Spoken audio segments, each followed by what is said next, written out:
As you all know, I'm a big fan of independent cinema. I will help promote independent cinema as much as I humanly can. That's what nerdly.co.uk is all about. That's what this channel is all about. I remember back in 2017 being told about this. And here we are now in 2022. It's on Amazon Prime. Please go check it out. Let's talk about Prizefighter, The Life of Jem Belcher.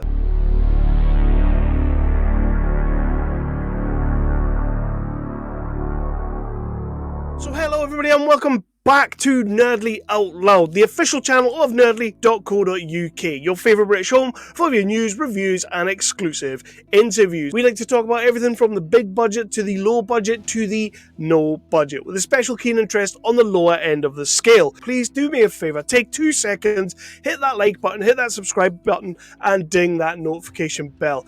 If you do all those things, it will let you know whenever I drop a new episode, whether it be a review, an interview, and speaking of interviews, I'm about to do a review of this movie. There is an interview on the channel down below with Matt Hookings. We sat down and we spoke about this film for about 40 minutes, how he got Russell Crowe in his movie, how he got Ray Winston in his movie, Julian Glover. The cast in this thing is just... So yeah, to get all those things, like, subscribe, all that good stuff that all of us YouTubers like to ask you to do. I'm not going to mess about much more. I'm going to get into this review. So yeah, let's do it.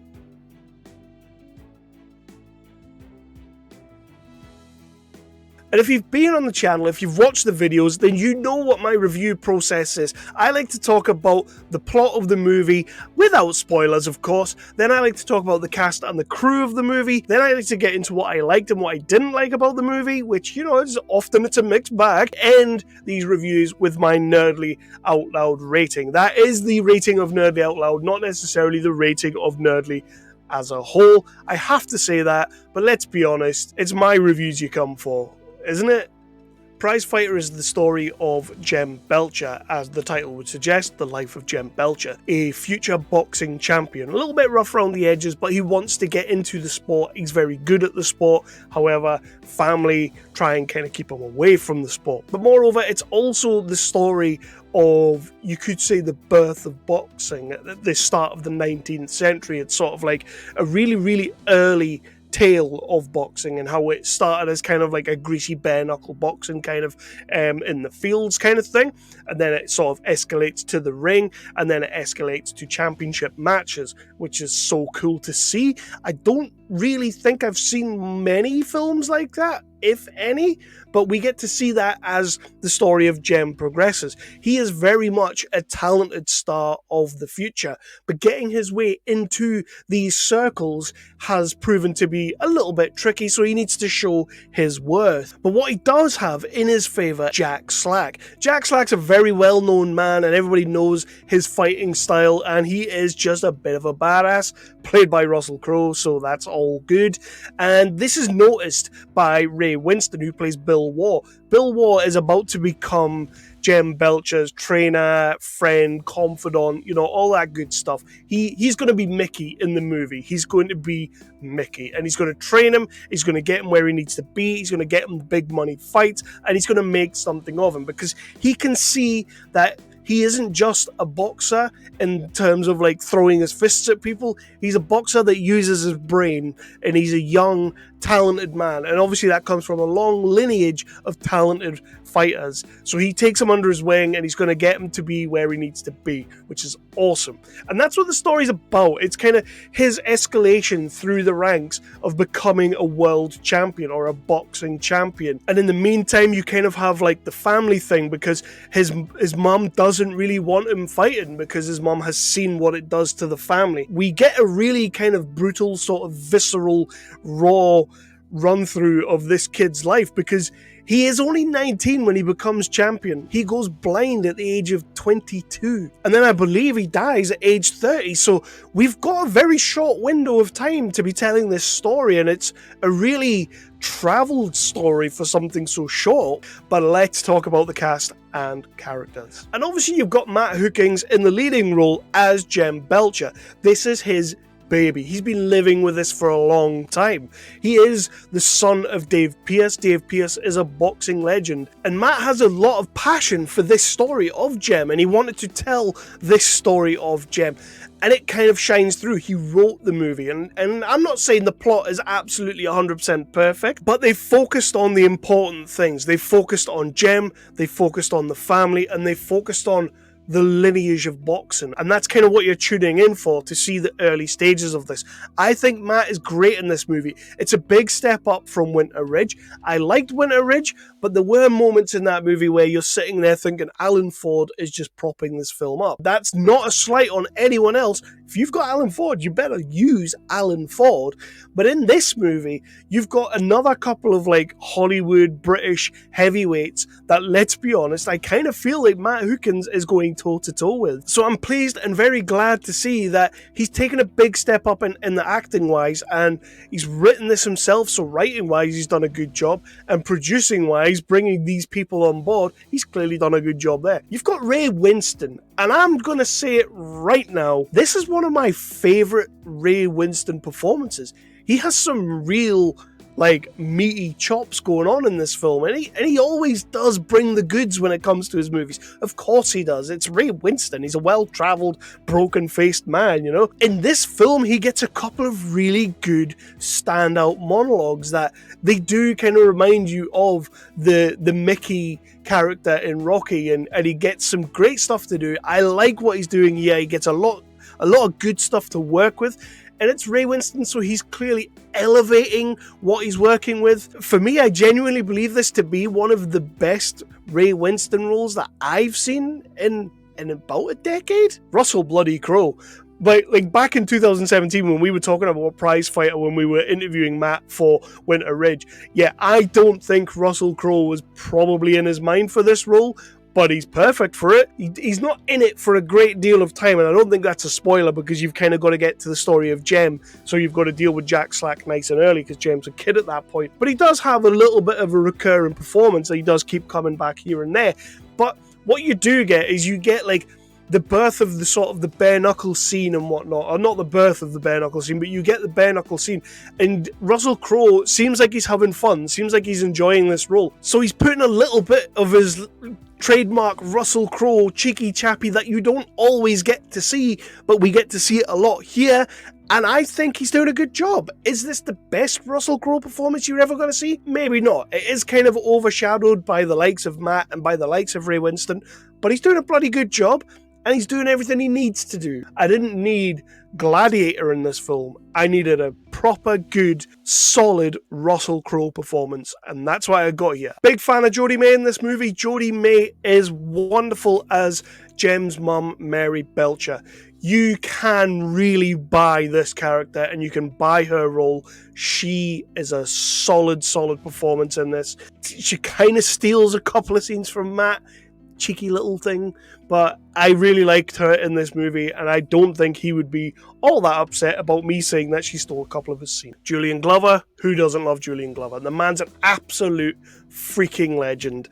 Seeing Julian Glover on the screen is always going to make me happy, so happy I was. And I'm quickly going to mention Steven Berkoff, who is just a scenery-chewing son of a bitch in his scenes. Love Steven Berkoff. Smashes his scenes. Wow. And then the great thing that I really liked about this film is, like, it is a Matt Hookings film. It is Camelot Films. It's Camelot Productions. So we've got some old faces, some friendly faces, some proper British faces. Joe Egan's in there. Michael McKell is in there. Nolene Kaminsky is in there. Emily Haig pops up. These are all names that I know you know. If you know your British films and if you know your independent British scene, you know these names. We love these people, and it's great to see them in a movie like this, cutting it with the likes of Russell Crowe. Let's talk about what I did and what I didn't like. The main thing that I really liked about this movie, and I think it's a twofold thing, is kind of like, I love the story of Jem Belcher. It's a story that I didn't know. I personally didn't know. But I also love the fact that we run it in tangent with the birth of boxing, and we get to see how it... as he is progressing in his boxing career, how boxing is progressing in its career. If you know, does that sound strange? But you've got this nice little starting point of the guys in the field just punching crap out of each other. And then obviously when you come to the end, when it's a lot more gentrified, it's a lot more sportsmanlike, and it's the art of pugilism is what it is by the end of the movie. And I really liked that. That was one of my favorite things about this movie. Now, I will also talk about that final fight. Absolutely no spoilers from me. But the way this final fight is filmed, the way the story is told throughout the fight, I liken it to Warrior, the Tom Hardy movie. You know the final fight in Warrior when he's fighting his brother and everything has meaning. Like every part, every punch, every movement, every duck, every dive tells a story in that movie and you are sucked in. Prizefighter does that with this final fight. It really does that. It sucks you in and it's almost like in that final fight, you're telling the story of the movie from the beginning to the end, round 1 to round 1 million? I don't know. Like, does that make sense? I think it does. But I think the way they filmed it, the way they shot it, it all looks fantastic. The punches punch, the slaps slap, the bangs bang. Everything is just hitting the right notes. And I guess that's a big part down to Steve Dent, who, if you know anything about choreography, stunt choreography, fight choreography, anything like that, yeah, Steve Dent's had his name on everything. Like, we all know this guy. He is awesome. Another thing that I really like about this film is the tone, the vibe, the feel, the look of this movie. When it's dirty, it's dirty. When it's gritty, it's gritty. But when it's beautiful, it is beautiful. Is there a slight overgrade in places? Is it slightly too orange in places? Maybe, but I can let that go because it just looks nice. You are filming parts of the countryside, you're filming big stately manors. These things are supposed to look beautiful, but when you get into the nitty gritty and the darkness, it's supposed to look dark. Beautiful, but dark. And I like the way this film looks. I think the cinematographer's done a great job, and I also think director Daniel Graham has done a great job too. It feels like everything flows the way it's meant to. There's not a great deal that I didn't like. I guess you could say that although we're getting a story that we've never really seen before, as in the story of Jem Belcher, we kind of have seen it a little bit. It does pick some of the best parts from some of your favourite movies. It does take license from here and there, but I can let that go because what movie doesn't do that? I mean, Rocky is a straight up rip-off of other movies, you know, so like, I'm not going to give this movie too much heat for that. And I maybe could have done with a little bit more Russell Crowe, but I didn't turn the movie on for Russell Crowe, if you know what I mean. I didn't sit down to watch this movie for the Russell Crowe performance. So I was just kind of happy, and it was a bit of a bonus that he gives a really good one. So I guess what I'm trying to say is I don't have a lot that I didn't like about the film. Is it perfect? No movie's perfect. And I think if I was to turn around and tell Matt and Daniel and anyone else involved in this movie, damn, that was a perfect movie, they're going to say, Kev, shut the hell up. No movie's perfect. But it is a very good movie, and for everything it does wrong, it does 10 things right. So make of that what you will. So my final rating for this movie, and I'm sorry, like, I take into account the fact that there wasn't a huge budget on this flick. Like, I don't know what the budget was, but I imagine there wasn't a huge budget to this flick. But they've somehow managed to get Ray Winstone in there, and Ray Winstone cared enough about this movie to put in a hell of a performance. They've got Russell Crowe in this movie, and again, Russell Crowe cares enough about this movie to not just phone it in when he could easily have done so. It would have been so easy for him. Julian Glover's in there, and again, he's putting in a performance and a half. You know, like, you've got all these names, Stephen Burkoff, Jodie May, you've got all these names that could have quite easily just turned up for the day and taken whatever they were getting paid. But they're all passionate about this film. You can see it. And what I will say is Matt Hookings, as a producer, as a writer, as the lead star of this thing, he's put a lot of effort into this, probably given the best part of 7 or 8 years to this, and it's finally come out, and it looks as good as it does. It feels as good as it does. It sounds as good as it does. It is as good as it is. It's a brilliant little film. Like, it just looks nice, and it tells a story that, yeah, okay, maybe not be 100% original, but but I will guarantee you've not seen the story of Jem Belcher before. So any historian out there, anybody out there who wanted a Jem Belcher movie, you're gonna have a good film here. You're gonna have a good time here. You're gonna enjoy it. It's hard to knock a movie down when it's doing so much right. So with that, I'm gonna stick a 5 on this. I'm gonna give this movie a 5 out of 5. I genuinely want people to watch this movie, check it out. And my main reason for giving it a 5 out of 5, my main reason, it's got nothing to do with the fact that I've interviewed Matt a couple of times now. It's got nothing to do with any of that, because I can push all of my bias to the side. I can push it all to the side. I was genuinely impressed with what I was seeing on the screen when I watched this movie. Genuinely impressed. I was entertained for just under 2 hours, all the way through, by a really good performance from Matt Hookings, surrounded by excellent performances from, I've already said half these names, so I'm not going to say them again, but I genuinely think this movie is worth a watch. I think it's worth your time. I think you should definitely check it out. Amazon Prime, July the 22nd. It will probably be out by the time this video goes out, like I've already said a couple of times. I want you to check it out. Please do check it out. I think you'll enjoy The Life of Jem Belcher. If you do watch it, please do come back. Hit me in the comments. If you've already seen it, hit me in the comments. Let me know what you thought of the movie. We will talk a little bit more, because that's where the conversation continues.